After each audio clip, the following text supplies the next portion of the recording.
पोखरा अन्तर्राष्ट्रिय विमानस्थल निर्माणबारे छानबिन गरिरहेको संसदीय उपसमितिले झण्डै 10 अर्ब रुपैयाँ हाराहारीमा अनियमितता र भ्रष्टाचार भएको निष्कर्ष निकालेको छ।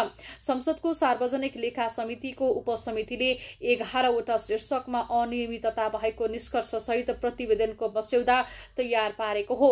राप्रपाका अध्यक्ष राजेन्द्र लिङदेल संयोजकत्वको उपसमितिले तयार पारेको प्रतिवेदनको मस्यौदा अध्ययनका लागि केही सांसदहरूलाई वितरण भएको छ।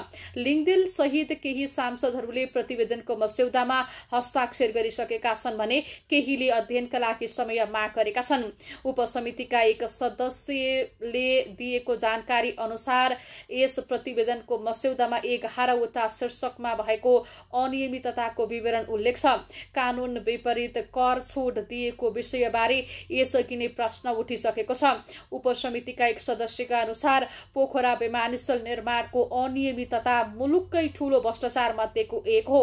अर्थ मन्त्रालयले कतिपय विवरण नदिएको भन्दै उनले अनियमितताको अङ्क त्योभन्दा बढी हुन सक्ने समेत बताएका छन्।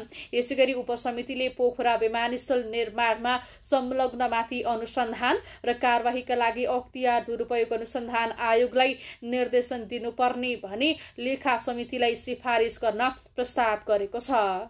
यो समाचार अनलाइन खबर .com मा प्रकाशित छ।